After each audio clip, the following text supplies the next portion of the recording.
एक आम आदमी जिंदगी भर की जमा पूंजी लगाकर एक घर खरीदता है, लेकिन क्या हो अगर वही घर धीरे धीरे एक कैद खाना बन जाए और उसे पागलपन की हद तक धकेल दे। आज हम बात करेंगे एक साइकोलॉजी हॉरर थ्रिलर मूवी जिसका नाम है वॉल टू वॉल। तो चलिए बिना देर किए वीडियो स्टार्ट करते हैं। कहानी की शुरुआत में हमें सियोल शहर दिखाया जाता है, जहां घर की कीमतें लगातार बढ़ती जा रही थी। वहीं हम मिलते हैं फिल्म के लीड कैरेक्टर वुसुंग से, जो एक आम इंसान है। आज वुसुंग बहुत खुश है क्योंकि उसने आज शहर में एक फ्लैट खरीद लिया है और इसे खरीदने के लिए उसने अपनी जिंदगी भर की जमा पूंजी पूरी की पूरी लगा दी है। यहाँ तक कि गांव में उसने अपनी माँ की रसन की खेती भी बेच दिया है। लेकिन वुसुंग अपने सपनों के घर में ज्यादा देर तक खुश नहीं रह पाता। 3 साल बाद वुसुंग को कुछ घर घर और वाइब्रेशन की आवाजें परेशान करने लगती है, जिसकी वजह से वो पूरी रात नहीं सो पाता। अब हम देखते हैं कि वुसुंग की लाइफ पूरी तरह बदल चुका है। उसका पूरा घर बिखरा पड़ा हुआ है। सियोल शहर में अब घरों की कीमतें भी काफी गिर चुका है। वुसुंग के कॉलिग्स कभी उसके घर खरीदने पर हैरान हुआ करते थे, आज वही कॉलिग्स उसका मजाक उड़ाते हैं। वुसुंग अब दो जॉब करने के लिए मजबूर है क्योंकि घर खरीदने के लिए उसने जितने भी लोन वगैरह लिए थे, उस लोन की EMI उसके सैलरी से ज्यादा है। वुसुंग को अपने मैनेजर को देखकर जेलसी होती है क्योंकि उसने शेयर मार्केट में इन्वेस्ट करके अपने पैसे को 5 से 6 गुना बढ़ा लिया है। एक दिन वुसुंग के दोस्त उसे कहता है, आज मैनेजर के फेयरवेल पार्टी में चलते हैं। मैनेजर को दारू पिलाकर ठुल्लू कर देते हैं, हो सकता है वो हमें कोई इन्वेस्टमेंट टिप्स दे दे। दरअसल ये दोनों मैनेजर के शेयर मार्केट के इन्वेस्टमेंट टिप्स के बारे में पता करना चाहते हैं, लेकिन वुसुंग आज पार्टी में नहीं जा सकता क्योंकि रात में वो डिलीवरी का काम करता है। वुसुंग के दोस्त उसे सजेस्ट करता है कि इतने परेशान होने से अच्छा है कि वो घर को ही बेच दे, लेकिन वुसुंग को लगता है कि सियोल शहर में हमेशा से घरों के दाम बढ़ते आए हैं, अगर अभी कम भी हुए हैं तो वापस जरूर बढ़ेंगे। फिर वुसुंग रात को डिलीवरी के बाद जब थका हारा घर वापस आता है तो हमेशा की तरह उसे अपने दरवाजे पर नोट्स चिपका हुआ मिलता है। ये नोट्स नीचे के फ्लैट यानी कि 13 फ्लोर वाले चिपकाते हैं शोर ना करने के लिए। दरअसल 13 फ्लोर वालों को लगता है कि घर घर और वाइब्रेशन की आवाज वुसुंग करता है, जबकि ऐसा नहीं है। तभी हम व्यूवर्स एक चीज नोटिस करते हैं कि वुसुंग को रोज कोई वीडियो रिकॉर्ड कर रहा है। वो कौन है और ऐसा क्यों कर रहा है, ये हमें आगे पता चलेगा। वुसुंग बिजली के बिल को बचाने के लिए घर का लाइट हमेशा ऑफ रखता है और रोशनी के लिए बैटरी वाला लैंप का इस्तेमाल करता है और गर्मी लगने पर एसी की वजह बैटरी वाला फैन चलाता है। हम देखते हैं कि सबके ऑफिस से जाने के बाद वुसुंग सबके डेस्क से खाने की चीजें चुराते हैं क्योंकि उसके पास खाने की चीजें खरीदने के लिए पैसे नहीं होते। उसके सैलरी के सारे पैसे लोन्स में चले जाते हैं। एक दिन वुसुंग के घर में कोई डोरबेल बजाता है। दरवाजा खोलने पर पता चलता है कि ये नीचे के फ्लैट यानी कि 13 फ्लोर वाली लेडी है। ये वही लेडी है जो हर रोज वुसुंग के दरवाजे पर नोट्स चिपकाती है। वो लेडी उसे शोर ना मचाने के लिए कहती है, जिस पर वुसुंग कहता है कि वो शोर मैं नहीं मचाता, मैं तो खुद परेशान हूँ उस शोर से, वो शोर ऊपर वाला करता है। वो लेडी को लगता है कि वुसुंग झूठ बोल रहा है क्योंकि उस लेडी के आते ही वो शोर घर घर और वाइब्रेशन की आवाज बिल्कुल शांत हो जाती है। फिर वो लेडी वुसुंग को धमकी देकर चली जाती है। लेडी के जाते ही वो शोर दोबारा से स्टार्ट होने लगती है, जिससे वुसुंग को बहुत गुस्सा आता है और गुस्से में वो ऊपर फ्लैट पर जाता है। उस फ्लैट से थोड़ा डेंजर टाइप का आदमी बाहर निकलता है जिसका नाम जिन्हो होता है, जिसको देखकर वुसुंग का गुस्सा छू मंतर हो जाता है और वो थोड़ा प्यार से और थोड़ा घबराते हुए कहता है कि क्या आप थोड़ा शोर कम कर सकते हैं, क्योंकि नीचे वाली लेडी को लगता है कि ये शोर मैं कर रहा हूँ। जिस पर जिन्हो उसे डांट कर भगा देता है और कहता है कि शोर मैं नहीं ऊपर वाला कर रहा है, मैं खुद इस शोर से परेशान हूँ, जाओ जाकर ऊपर वाले से बात करो। वुसुंग फिर उससे भी ऊपर वाले फ्लोर पर जाता है, जहाँ जाकर उसे पता चलता है कि शोर वो भी नहीं कर रहा। ऐसा करते करते वो 17th मंजिल पर पहुँच जाता है, जो कि एक पेंट हाउस होता है और यहाँ बिल्डिंग के सेक्रेटरी रहती है जिसका नाम एनवा होता है। सेक्रेटरी बहुत अदब से पेश आती है और अंदर बुलाती है। उसके बाद वुसुंग को सब कुछ एक्सप्लेन करने लगती है, जिस पर सेक्रेटरी बोलती है, देखो ये जो बिल्डिंग है ना, लोड बियरिंग वॉल है, ये आवाज थोड़ा अजीब है। बिल्डिंग के एक जगह पर शोर करो तो पूरी बिल्डिंग गूंजने लगती है, इसीलिए कोई नहीं कह सकता शोर नीचे से आ रही है या ऊपर से आ रही है। यानी कि असली गलती कंस्ट्रक्शन करने वालों बिल्डरों की है। उसके बाद सेक्रेटरी कुछ उसे पैसे ऑफर करती है इस शोर को कुछ और दिन बर्दाश्त करने के लिए, और वुसुंग मान जाता है।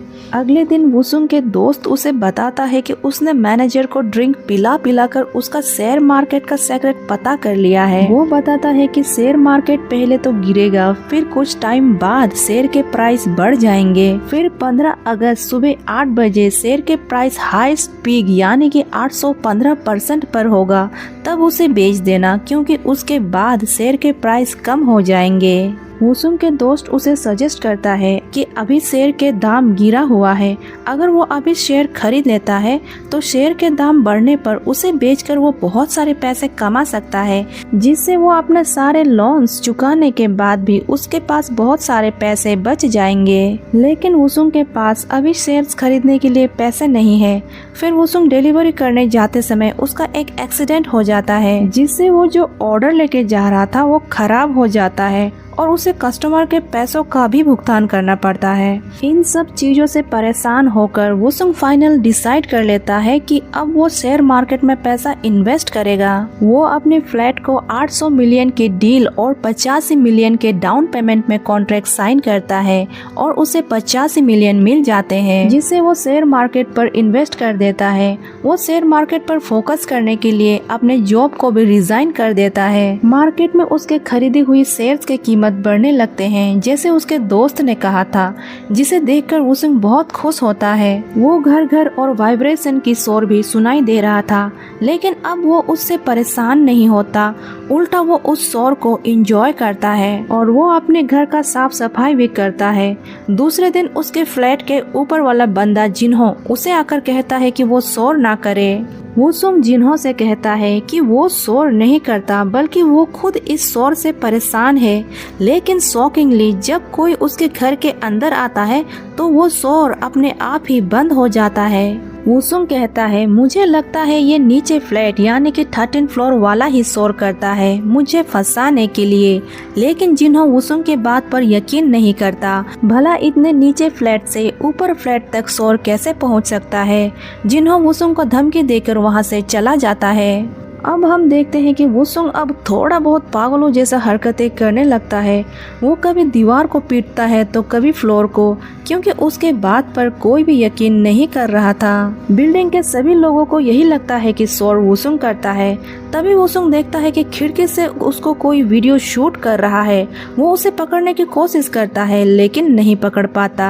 अब हम व्यूअर्स देखते हैं कि जैसे जैसे शेयर्स की कीमत बढ़ने लगते हैं, वुसुंग को उस शोर से परेशानी नहीं होता और शेयर्स की कीमत घटने पर वुसुंग को उसी शोर से परेशानी होने लगती है। 14 अगस्त के रात वुसुंग के डोरबेल बजता है।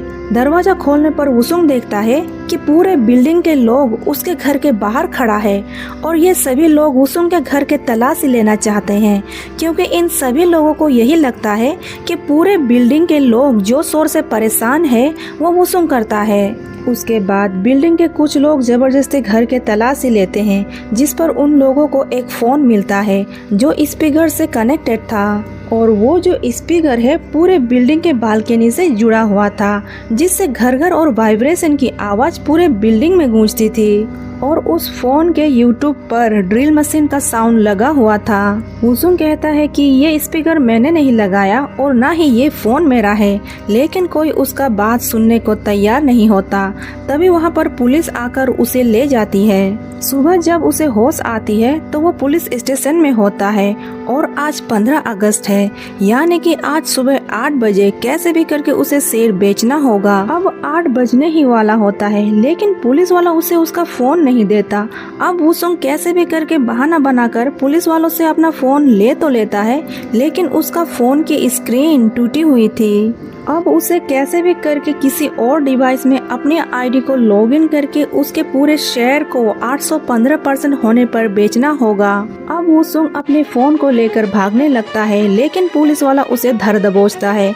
इसी शोर शराबे के बीच पास ही के एक केबिन से एक ऑफिसर बाहर आता है। वुसुंग पुलिस वाला को धक्का देकर उस ऑफिसर के केबिन में घुस जाता है और अपनी टूटी मोबाइल से डेस्कटॉप में अपना आईडी खोलता है और फिर इंतजार करने लगता है शेयर के प्राइस बढ़कर 815% तक पहुंचने का। अब शेयर्स के प्राइस बढ़ ही रहा था कि तभी पुलिस वाला दरवाजा ठोकने लगता है और डुप्लीकेट चाबी से केबिन का दरवाजा खोलकर वुसुंग के हाथ पर टेजर गन से हमला कर देता है। लेकिन वुसुंग पूरी ताकत के साथ चिल्लाकर 815% पर क्लिक करने ही वाला था कि तभी पुलिस वाला का पैर इलेक्ट्रिसिटी के प्लग पर पड़ने के कारण प्लग निकल जाता है और कंप्यूटर वहीं बंद हो जाता है और शेयर बेच नहीं पाता और वहीं बेहोश हो जाता है।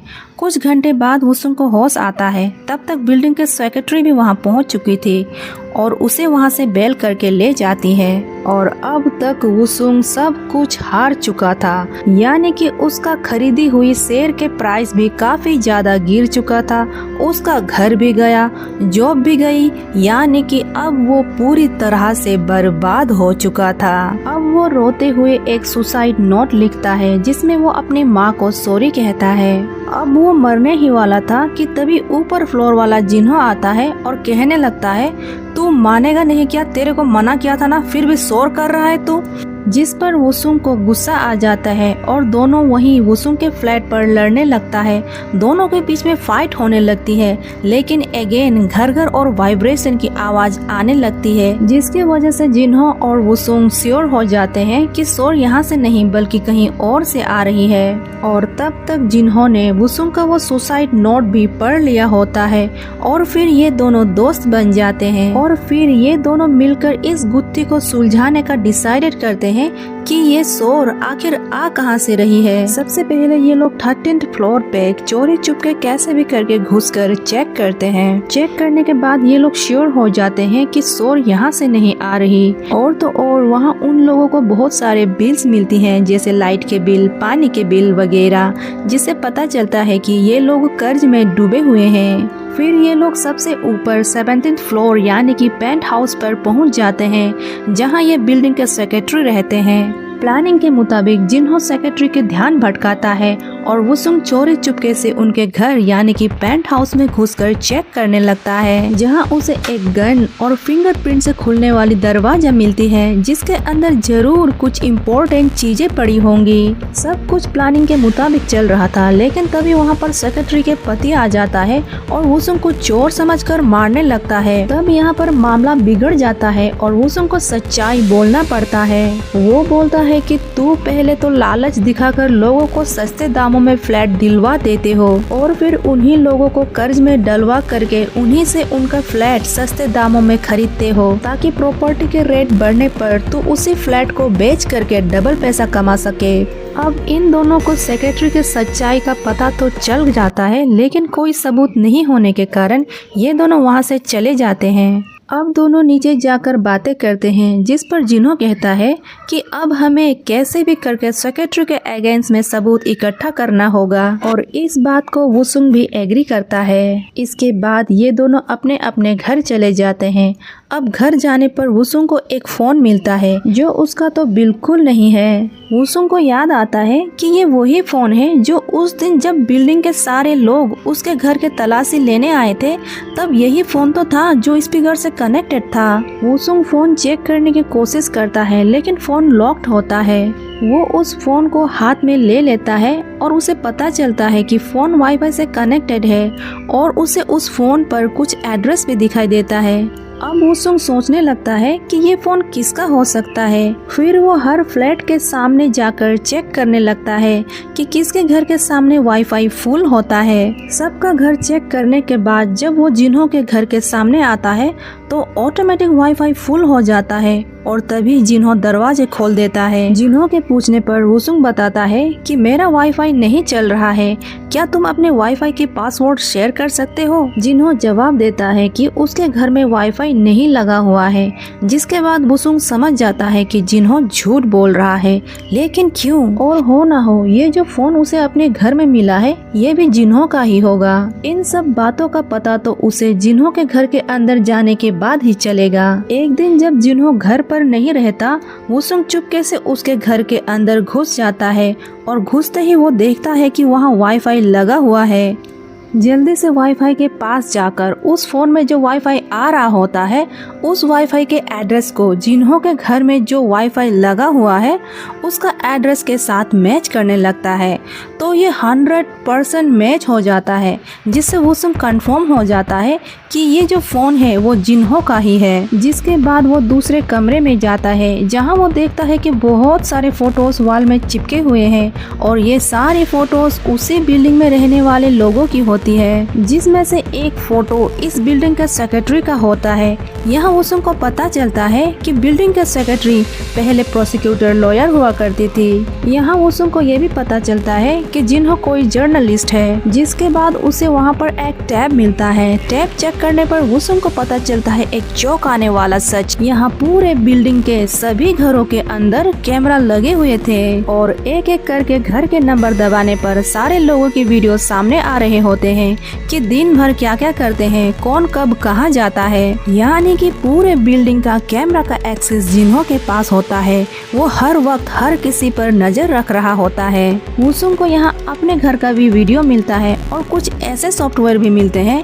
जो बिना चाबी के किसी भी घर के ताले को ऑटोमेटिक खोल भी सकते हैं। यानी कि जब वुसुंग अपने घर में नहीं रहे होंगे, जिन्हो आराम से उसके घर के अंदर जाकर वो मोबाइल और स्पीकर रख दिए होंगे। ये सब देखकर वुसुंग का होश उड़ जाता है और उसे एक ऐसा भी बाथरूम मिलता है जो पूरी तरीके से टूटा हुआ है और उसके अंदर सरिये निकले हुए हैं। इन्हीं सरियों को घर घर और वाइब्रेशन करके जिन्हो पूरे बिल्डिंग में शोर करता था और अब जिन्हो कैसे भी करके इन सारे शोर शराबे के बीच वुसुंग को फंसाना चाहता है, ताकि जब वुसुंग उसके नीचे फ्लोर यानी कि 13 फ्लोर वाले से उसकी लड़ाई हो या किसी और फ्लोर वाले से उसकी लड़ाई हो तो वो परेशान होकर अपनी जान दे दे। और जैसे ही एक सोसाइटी के अंदर कोई सुसाइड होता है तो उस बिल्डिंग की रेट डाउन हो जाती है और अगर रेट डाउन होगी तो बिल्डिंग के सेक्रेटरी को भी इस बिल्डिंग का कॉन्ट्रैक्ट खत्म करना होगा और इस बिल्डिंग को भी सील करना पड़ेगा।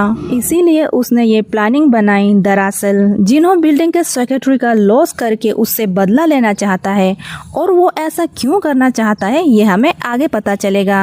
वुसुंग सबूत के लिए हर एक चीज का फोटो ले लेता है और जैसे ही वहाँ से निकलने वाला होता है दरवाजे पर कोई आ जाता है। यानी कि जिन्हो आ गया था। इससे पहले कि जिन्हो उसे पकड़ ले वो एक कबर्ड के अंदर छिप जाता है। जैसे ही रात होता है और जिन्हो सो जाता है वुसुंग धीरे धीरे कबर्ड से निकल आता है। उसके बाद वुसुंग एक हथौड़ा उठा लेता है जिन्हो को मारने के लिए, लेकिन जैसे ही उसे मारने जाता है कॉलिंग बेल बज जाता है। इससे पहले कि जिन्हो उसे देख ले वो उसके बेड के नीचे छुप जाता है। तब वो देखता है कि यहाँ कोई लेडी आई है। अरे ये तो वही लेडी है जो मेरे फ्लैट के नीचे यानी कि 13th फ्लोर में रहती है और मेरे घर के दरवाजे पर नोट्स चिपकाती है। लेकिन ये यहाँ पर क्यों आई है? दरअसल वो लेडी नोट्स चिपकाने का काम जिन्हो के कहने पर करती है, लेकिन अब वो ये काम नहीं करना चाहती, जिस पर जिन्हो उसे कुछ और दिन ये काम करने के लिए कहता है, क्योंकि वुसुंग अब पूरी तरह से फंस चुका है। इसी बात को लेकर 13th फ्लोर वाली लेडी और जिन्हो के बीच में लड़ाई हो जाती है और जिन्हो को काफी गुस्सा आ जाता है और वो उस लेडी को हथौड़ा से पीट कर मार डालता है। ये सब होते हुए वुसुंग देख रहा होता है। तभी जिन्हो को एक कॉल आता है। कॉल पिक करने के लिए जब वो वहाँ से निकल जाता है वुसुंग को समझ आ जाता है कि यही मौका है यहाँ से निकल जाने के लिए, क्योंकि जिन्हो काफी खतरनाक टाइप का इंसान लग रहा है। जैसे ही वुसुंग घर से निकलने ही वाला होता है तभी वो देखता है कि जिन्हो तो वहीं खड़ा है। दरअसल जिन्हो को पता था कि वुसुंग उसके ही घर में कहीं छुपा हुआ है, इसीलिए वो कॉल आने के बहाना से बाहर जाने का नाटक कर रहा था ताकि वुसुंग बाहर निकले। जिसके बाद वुसुंग पूछता है कि तुम मुझे इन सब के बीच क्यों फंसाना चाहते हो? आखिर मैंने किसी का क्या बिगाड़ा है? जिस पर जिन्हो जवाब देता है, क्योंकि तू मुझे एक आसान शिकार लगा और वैसे भी तू तो मरने ही वाला था, जैसे कि तूने अपने सुसाइड नोट में लिखा था। और जैसे कि तेरा एक कहानी भी है कि कैसे तूने अपना सब कुछ लगाकर एक घर खरीदा, लेकिन घर खरीदने के बाद यहाँ शोर शराबा होने लगा, जिस वजह से तेरी आसपास के लोगों से लड़ाई होने लगी और ये सब से परेशान होकर तू सुसाइड कर रहा है। दरअसल जिन्हों वुसुंग के इस स्टोरी को वीडियो बनाकर मीडिया वालों को बेचना चाहता है, जिसके बदले में उसे ढेरों सारे पैसे मिलेंगे। जिन्हों वुसुंग को ये भी बताता है कि कैसे बिल्डिंग के सेक्रेटरी ने घपला करके इस बिल्डिंग को बनवाया है, लेकिन इन सब में बेचारा वुसुंग का क्या ही गलती। जिन्हों कहता है कि तुम्हारे मौत से कई लोगों की भलाई हो सकती है। ये कहते हुए वो वुसुंग को मारने के लिए आगे बढ़ता है। तभी वुसुंग कहता है, मेरे पास एक प्लान है। अगर तुम सच में बिल्डिंग के सेक्रेटरी से बदला लेना चाहते हो तो मैं तुम्हें मदद करूंगा। बदले में मुझे बस मेरा घर और मेरी पुरानी जिंदगी वापस चाहिए। और वैसे भी तुमने इस औरत को मारकर ऑलरेडी अपना काम बिगाड़ चुके हो। अगर तुमने इसकी लाश को आज ही ठिकाने नहीं लगाया तो तुम फंस जाओगे और इसके लिए तुम्हें मेरी मदद की जरूरत पड़ेगी। जिस पर जिन्हों मान जाता है और वुसुंग को अपने साथ मिला लेता है। उसके बाद रात होते ही जिन्हों और वुसुंग बिल्डिंग के सेक्रेटरी के घर पेंट हाउस जाता है और सेक्रेटरी और उसके पति पर हमला कर देता है। जिसके बाद जिन्हों सेक्रेटरी से कहता है कि मुझे पता है तू एक मामूली पब्लिक प्रोसिक्यूटर से एक बिल्डिंग के मालकिन कैसे बनी। उस वक्त मैं एक जर्नलिस्ट हुआ करता था। ये बिल्डिंग बनाते समय तुमने जितने भी घोटाला किए हैं उसका सब सबूत मैंने इकट्ठा किया था, लेकिन तूने अपना पावर का इस्तेमाल करके उन सारे सबूतों को कभी बाहर आने नहीं दिया। और फिर कुछ सालों बाद पता चला कि अब तूने प्रोसिक्यूटर वाला काम छोड़ दिया है और इस बिल्डिंग का सेक्रेटरी बन चुकी है। जिसके बाद मैंने यहाँ रहने के लिए सोचा ताकि मैं तुम पर कड़ी नजर रख सकूं। जिसके जवाब में सेक्रेटरी कहती है, मैं वो नहीं हूँ जिसे तुम ढूंढ रहे हो, मैंने कोई घोटाला नहीं किए हैं। जिसके बाद जिन्हों सेक्रेटरी से अकाउंट बुक मांगता है जहाँ इस बिल्डिंग को बनाते समय जितने भी घोटाले हुए हैं वो सब डिटेल्स वही है, जहाँ में कॉन्ट्रैक्ट के सारे सबूत हैं और वो उस सबूत को न्यूज चैनल में बेचने वाला है, जिससे सेक्रेटरी को सबसे बड़ा नुकसान होगा और जिन्हों को उससे खुशी मिलेगी। अकाउंट बुक ना मिलने पर जिन्हों सेक्रेटरी और उसके पति को खत्म करने की धमकी देता है, जिस पर सेक्रेटरी कहती है ये सब कुछ उसका पति संभालता है और उसके पति को ही पता है कि अकाउंट्स बुक कहाँ है। अब जिन्हों वुसुंग को सेक्रेटरी पर नजर रखने के लिए कहकर वो उसके पति के पास अकाउंट्स बुक लेने के लिए दूसरे कमरे में जाता है। अब यहाँ पर सेक्रेटरी वुसुंग को अकेले पाकर उसे मैनिपुलेट करने लगती है। वो कहती है ये सब मेरा पति ने किया है, इसमें मेरी कोई गलती नहीं है, तुम मुझे छोड़ दो, बदले में मैं तुम्हें तुम्हारा घर और बहुत सारे पैसे दूंगी। अब वुसुंग उसकी बातों में आ जाता है और उसके हाथ खोलते हुए कहता है, मैं जिन्हों के साथ मजबूरी में दे रहा हूँ, नहीं तो वो मुझे मार देगा। सेक्रेटरी कहती है उसका ऑफिस में एक गन है, वो चाहे तो उसका इस्तेमाल कर सकता है जिन्हों को मारने के लिए। तभी वहाँ पर जिन्हों पहुँच जाता है और कहता है कि ये सब क्या मजाक चल रहा है, उस कमरे में कोई अकाउंट्स बुक नहीं है। जिसके बाद वो सेक्रेटरी को भी दूसरे कमरे में लेकर जाता है और फिर दोनों पति पत्नी को एक साथ रखकर पूछता है कि वो अकाउंट्स बुक कहाँ है। दोनों ये बता रहे होते हैं कि उन्हें नहीं मालूम। इसी बीच वुसुंग सेक्रेटरी के ऑफिस में जाकर वो गन ले लेता है और मौका देखकर जैसे ही जिन्हों को मारने वाला होता है, जिन्हों को समझ में आ जाता है कि वुसुंग उसे मारने वाला है। जिसके बाद जिन्हों वुसुंग के ऊपर झपट पड़ता है और उसे मारने लगता है, लेकिन तभी सेक्रेटरी गन लेकर जिन्हों के पीछे आ जाती है और वुसुंग को छोड़ देने के लिए कहती है और वो गन चला देती है, जो बेसिकली उसके अंदर कोई गोली नहीं थी बल्कि जहरीले गैस था। जिसके बाद जिन्हों बेहोश होने लगता है और गैस से बचने के लिए दूसरे कमरे की तरफ भागने लगता है। सेक्रेटरी के पति भी उसे मारने के लिए उसका पीछे पीछे जाने लगता है। इधर वुसुंग गैस से खुद को बचाने के लिए अपना नाक को ढक लेता है। कुछ देर बाद जैसे ही वुसुंग दूसरे कमरे में जाता है तो वो देखता है कि जिन्हों बुरी तरीके से घायल है, क्योंकि सेक्रेटरी के पति और उसके बीच में फाइट हुआ था जिसमें सेक्रेटरी के पति मारा गया और वो घायल हो गया। इससे पहले कि वुसुंग जिन्हों को मारता, जिन्हों वहीं मारा जाता है। तभी सेक्रेटरी पीछे से आकर वुसुंग के सर पर हॉकी स्टिक से वार करती है और वुसुंग वहीं बेहोश हो जाता है। जिसके बाद वो अकाउंट्स बुक निकालती है और बोलती है ये सब डॉक्यूमेंट्स यहाँ से बाहर कभी नहीं जा सकता।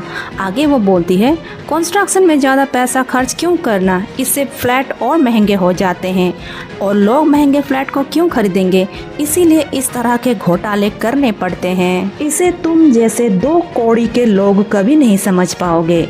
और भी बहुत कुछ कह रही होती है कि तभी जिन्हों अचानक से उठ खड़ा हो जाता है और उसे पीछे से जकड़ लेता है और गला घोंटकर उसे मार डालता है। तभी वुसुंग भी होश में आ जाता है। जिन्हों वुसुंग से अकाउंट बुक को किसी मीडिया हाउस को देने के लिए कहता है ताकि बिल्डिंग के घोटाले के बारे में सबको पता चले। अब वुसुंग अकाउंट बुक को उठाता है जिसमें उसका घर बेचने का डॉक्यूमेंट्स भी शामिल है। अब वो इन सभी डॉक्यूमेंट्स को ओवन में जला देता है और कहता है कि वो अब किसी के इशारों में नहीं नाचेगा क्योंकि सब के सब कमीने हैं। जिसके बाद वुसुंग गैस ऑन करके सेफली बिल्डिंग से बाहर आता है और पेंट हाउस में बहुत बड़ा धमाका होता है और सारे सबूतों के साथ सब कुछ खत्म हो जाता है और वुसुंग बेहोश हो जाता है। होश आने पर वो खुद को हॉस्पिटल में पाता है। उसके बाद वो पुलिस के पास जाकर बताता है कि बिल्डिंग में जो कुछ भी हुआ है वो सब कुछ जिन्होंने किया है। इसी के साथ उसने जो कुछ भी फोटोज वगैरह जिन्हों के घर से लिए थे वो सारे के सारी फोटोज को पुलिस को दिखा देता है, जिसे देखकर पुलिस भी वुसुंग के बात को मान लेता है। उसके बाद वुसुंग कुछ दिनों के लिए गांव चला जाता है और अपनी माँ के साथ टाइम स्पेंड करता है। यहाँ पर सुकून और शांति थी। उसके बाद वुसुंग वापस सियोल शहर आता है और अपने फ्लैट में जाता है जहाँ पर ऊपर नीचे उस बिल्डिंग में और कोई नहीं था, लेकिन अभी भी उसे घर घर और वाइब्रेशन की शोर सुनाई देती है। अब वुसुंग ये शोर सुनकर जोर जोर से पागलों की तरह हंसने लगता है और मूवी यहीं खत्म हो जाता है।